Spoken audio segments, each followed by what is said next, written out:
जय श्री राम दोस्तों, स्वागत है आपका आज की वॉक पे चर्चा में।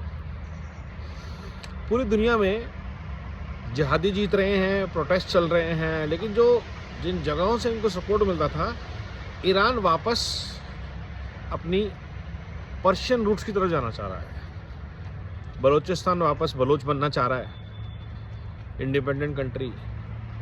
सऊदी अरेबिया ने लंदन अपने बच्चे भेजने से मना कर दिया है कि वहाँ जाके हमारे बच्चे जिहादी बन जाते हैं। आप सोचिए कि ये डीप स्टेट और लाल जिहाद नेक्सस जिहादियों से ज़्यादा खतरनाक हो गया है आज की डेट में। ये हाल है डेवलप्ड वर्ल्ड का, जहाँ पे लोग कुछ तरक्की के लिए, कुछ सपनों के लिए अपने घर परिवार छोड़ के जा रहे हैं, और वहाँ जाके पता चलता है कि वो वहाँ पे जाके अपने देश से बदतर हालात में हो जाते हैं। जो पढ़ने के लिए जाते हैं वो जाहिल बन जाते हैं, जो ज़िंदगी बनाने के लिए जाते हैं वो मजदूर बन जाते हैं जो मजबूर थे। और जो कनाडा में हुआ, हमने देखा अच्छे खासे पंजाब से जो बच्चे गए करियर बनाने के लिए, वो खालिस्तानी बन गए। नहीं बनोगे तो मार दिए जाओगे। अच्छे खासे जो इंडिया से मुसलमान गए मिडल ईस्ट, लंदन, उनके बच्चे जिहादी बन गए।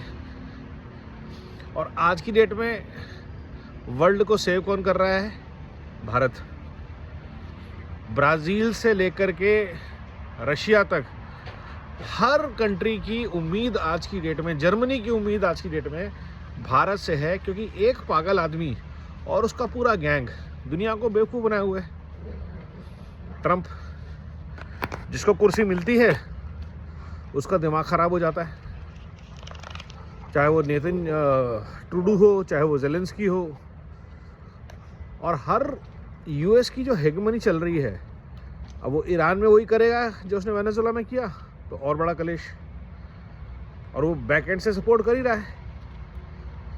सो ये इक्वेशन जियोपॉलिटिकल इक्वेशन है, उसमें सबसे इम्पॉर्टेंट रोल आज की डेट में ये है कि हर कंट्री को अपने लिए खड़ा होना है, और भारत अपने लिए खड़ा हो रहा है, अपने हितों के लिए, अपने अंदर पोटेंशियल थ्रेट्स को न्यूट्रलाइज करने के लिए, चाहे वो बांग्लादेश से इंपोर्ट की हो, चाहे वो आईएसआई के एजेंट्स हो, चाहे वो डीप स्टेट के एक्टर्स हों, इन सबको न्यूट्रलाइज करने के लिए भारत काम कर रहा है, और बहुत पहले से कर रहा है। ये हमने बहुत साल पहले देख लिया था जब हमने एनजीओ की फंडिंग रोक दी थी। आज क्या हुआ?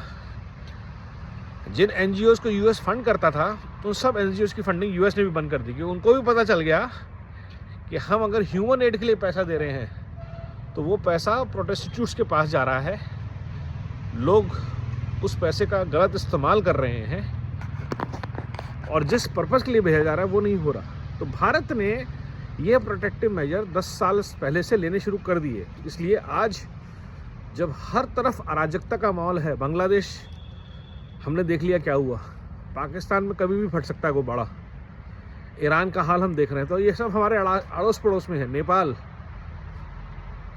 श्रीलंका, आज की डेट में यूरोप में स्टेबिलिटी के नाम पे क्या हो रहा है हम सब देख रहे हैं। यूएस का क्या हाल है हम देख रहे हैं। तो उन सब के बीच में अगर आप देखेंगे, अगर कंसिस्टेंटली स्टेबिलिटी को मेंटेन किया जा रहा है वो है भारत में। क्यों? क्योंकि भारत की सरकार प्रोएक्टिव है। भारत की सरकार भारतीयों के लिए जो पॉसिबल हो सकता है, 80 करोड़ लोगों को राशन देना, मैं बार बार बोलता हूँ, मजाक नहीं है, और बिना किसी भेदभाव के, धर्म, क्षेत्र, जाति, मजहब पूछ के, कुछ भी नहीं। आप गरीब हैं, आपको राशन मिलेगा। वो गरीब क्या करते हैं दैट्स अ सेपरेट इशू। वो धर्म के नाम पे या तो राजनीति करते हैं, क्षेत्रवाद करते हैं। और पैरेलली सरकार क्या कर रही है? एसआईआर ला रही है, पैरेलली सरकार जीएसटी ला रही है, पैरेलली सरकार हाईवेज बना रही है, एक्सप्रेसवेज बना रही है, लोगों के लिए रोज़गार के मौके पैदा कर रही है। ये सब काम पैरेलल चल रहे हैं। डिजिटल इंफ्रास्ट्रक्चर खड़ा कर रही है, आम आदमी तक उसके खाते में पैसा पहुंचा रही है। इस स्पीड पे रिफॉर्म हो रहे हैं जो 10 साल पहले अनबिलीवेबल था, इम्पॉसिबल था। और इसलिए आज भारत दुनिया के लिए लाइट हाउस बना हुआ है होप का। और नेतृत्व बहुत मैटर करता है। इसके लिए नरेंद्र दामोदर दास मोदी जी का और उनकी पूरी टीम का, टीम नमो, बहुत ज़्यादा साधुवाद।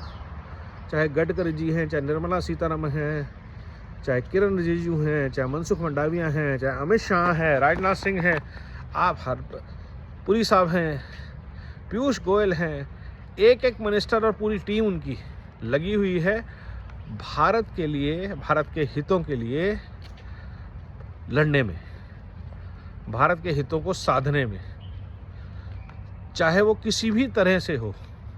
और ये आज बहुत ज़्यादा मैटर करता है।